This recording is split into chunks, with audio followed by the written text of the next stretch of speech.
Hi everyone, welcome back to my YouTube channel. My name is Alyssa, and on this channel I create budgeting content, planning content, and side hustle content. So if any of that sounds interesting, make sure you hit the subscribe button down here and give the video a thumbs up. Follow along on my journey to paying off a ton of student loan debt. We're talking, I started at over $200,000. I'm at about 180 right now, which is really exciting. I should probably do like a recap video of all my debt, but we'll get around to that when the time comes. But on this video, we are setting up April's first 2 weeks budget. So this will be April 1st through April 14th. I am going on vacation for a week to an all-inclusive, so that will kind of impact some of the numbers here because I don't really have to pay for anything. Everything is paid for. The airfare, the hotel, obviously the food and the drinks. The transportation is paid for. It's just whatever I kind of pay for in the hotel, or the airport, or any little trinkets I buy, but I will likely incorporate that into the next budget so I know exactly how much I was paid, how much I paid for things. So let's start off with the income because that is really the juicy detail. How much did I bring in for these 2 weeks? And that is, I guess that was the previous 2 weeks, but I get paid on the 1st and the 15th. So my paycheck was $3,282. Now I normally do not make this every 2 weeks. If I did, oh my gosh, super amazing. But what it was is because I am in a commission-based role. I have a base salary, I earn commission, and then I also have a bonus at the end of the year. So my base salary, my normal paycheck, if I don't have commission, is normally $19.75. I did receive a raise in February, so that's why this is higher than say the January budget, where it was more like $18.19, $18.03 sort of thing. And then the difference, I got 2 commission checks. Each check is about $1,000 minus taxes and 401k and all of that fun stuff. I was left with $1,307.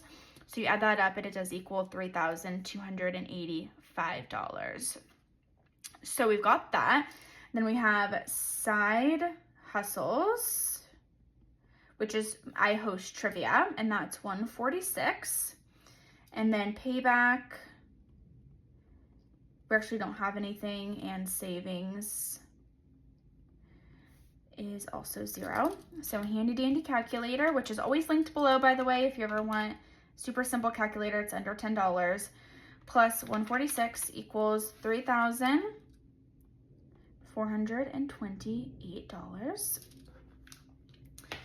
And then we have to go down to the variable expenses here.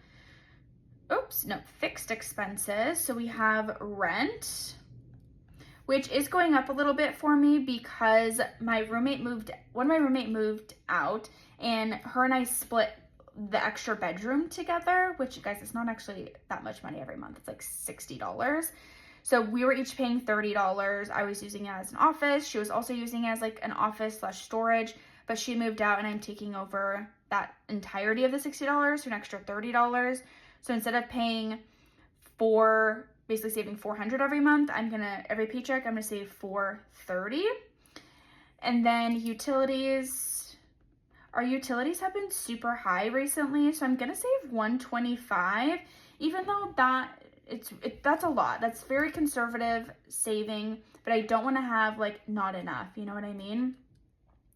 Car insurance, especially because I don't know how much it will be. My roommate pays the big one, which is electricity. I pay all the other small ones, like internet, garbage, because we'd have to pay that, energy. I don't even know how that's different than electricity, and then there's something else. But okay, car insurance, we save half every paycheck, so that's $65. Life insurance is $22. Pet insurance is $47. This does come out on the 1st. Boxing gym,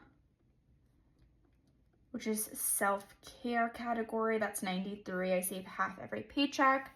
Therapy, my therapist is on vacation the first week of April, and I'm on vacation the second week, so we actually don't have any sessions during this pay period, but I do have my Merrill Roth transactions that will, I believe 2 are happening, which is $25 every Monday. So that will be $50. And then I can't forget about my student loan, and that will be $550. So if we take the calculator and add it all up, we've got 430 plus 125 plus 65 plus 22 plus 47 plus 93 plus 50 plus 550 gives us $1,382. Now if we take what we started with, the total inflow, 3,428 minus 1,382 gives us $2,046 left over, going down to variable expenses. So we have grocery. So really I just have to buy groceries for 1 week. So we're going to budget $50. And then eating out, I think we're also going to budget $50, just because I know probably in the airport I'll buy something and I'll consider that eating out, like getting coffee or breakfast. Gas and car, I'm almost out of gas, so I'm gonna have to get it before I go on vacation, so that'll just be $50. Investments, this is like on top of the Merrill investment up here. We're not putting anything extra right now, at least in the variable expenses, because I don't do the acorns at the moment. Fun and entertainment, we're gonna do $40. Holiday, nothing is happening. Self-care is also going to be, I just got my nails done before vacation, so that's $0. Self-care is $0. Miscellaneous for any last minute vacation stuff is going to be $50. Travel and vacate, this will be reflected on the next pay period, so not this one, so we're just going to write $0 for right now. And pets is going to be $50. So let's add this up. We've got 50 plus 50 plus 50 plus 40 plus 50 plus 50 equals 290. Then taking the 2046 where we started with variable expenses minus 290 equals 1,756. So moving on to sinking funds, 1,756. So in total, you guys know that all side hustle income goes towards sinking funds. And because I got some extra commission, 2 commission checks, I'm gonna put more towards sinking funds. So 2025, this is pretty much every paycheck, I put $35 towards next year's vacation fund. Again, I'm going on vacation literally in a week, like the second week of April. So I'm going to put $250 towards that to make sure I have everything that I need and I have enough money in that fund. Deductibles for like car insurance, renter's insurance, pet insurance, that's really where this money is being held for, and that's $25 in case anything ever happens, right? I want to make sure I have that money saved. Car maintenance is going to get $25. This is a just in case fund, and it also is what I use for like oil changes. Even though I don't drive that much, we're talking like maybe I drive 50 miles a week, 100 miles a week. I don't rack up a bunch of miles on my car right now because I work from home full time. Future fun is going to get $25. This is a new sinking fund I have this year. It's summer fun. I realized that last year for summer, and I was like dating, well, I'm still dating my boyfriend, but I had just started dating my boyfriend at the time, and we were going a lot of places, doing a lot of things outside. If you are familiar with Seattle summers, you know how just amazing they are, and you try to take up every ounce of sunshine you can get. And I was spending a lot of money like doing activities, doing fun things. And so I was like, you know what, next year I'm gonna have a sinking fund dedicated towards that summer fun activities, so I don't have to say like no to anything just because I feel like I can't afford it. So I'm putting $25 towards that summer fun. and Hallmark Holidays is going to get $15.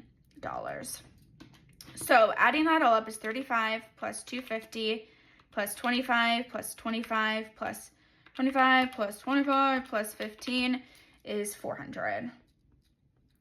So subtracting what we had left over after fixed expenses, variable expenses, we had 1756 minus 400 equals $1,356. 5, 6. And then we have Alaska Airlines credit card debt is going to get 200. Discover is not going to be paid anything, so just 200 total, which we still have the number put up here, so I'm going to minus 200. Gives us 1,156 for extra savings. Sometimes I wish this was like, I could do extra savings / invest, like whatever's left over. So I'm gonna do money towards a future house, and that's gonna be 1,000. And then my Merrill, because I'm really trying to max out my Roth account this year, which you can do up to $7,000. I'm gonna put the extra 156 towards that, so I can basically get towards putting more towards the Roth account. So 7,000, if like you do it total, this is, I've been trying to do these calculations in my head and I just need to do it. So we're gonna do it right now. Divided by 12. So every month I need to be saving 583 if I want to max it out. So I need to start probably putting more of my commission towards the Roth account when I receive it, or I need to up my weekly contributions, because basically 25 times 52 is only $1,300 a year if I just do the $25 a week. So if I do $35, that gives us $1,800 plus more of the commission. So I'm really trying to figure out where I can pull money from. And I think it's just, you know, hunkering down and paying what I need to pay for things. So, and not paying for things that I don't need to be paying for, like unnecessary trips to Costco or something. Because I do know I have to go to Costco soon to get more K-Pods, and I'm really dreading it because I know myself and I know I will spend more than I need to. So maybe if I can do good there, it'll be okay. But we'll see. So here is the budget for the first 2 weeks of April. I'm excited. I am so happy every time I receive commission because I'm like, yay, like more money into my savings account. I just live off of my base salary, I guess, plus side hustle income, but I try not to live off of that because it all goes into savings. So yeah, that's really everything. I hope this was helpful. Like, hope you all crush your April goals, and I'll see you in my next videos very soon. Bye everyone.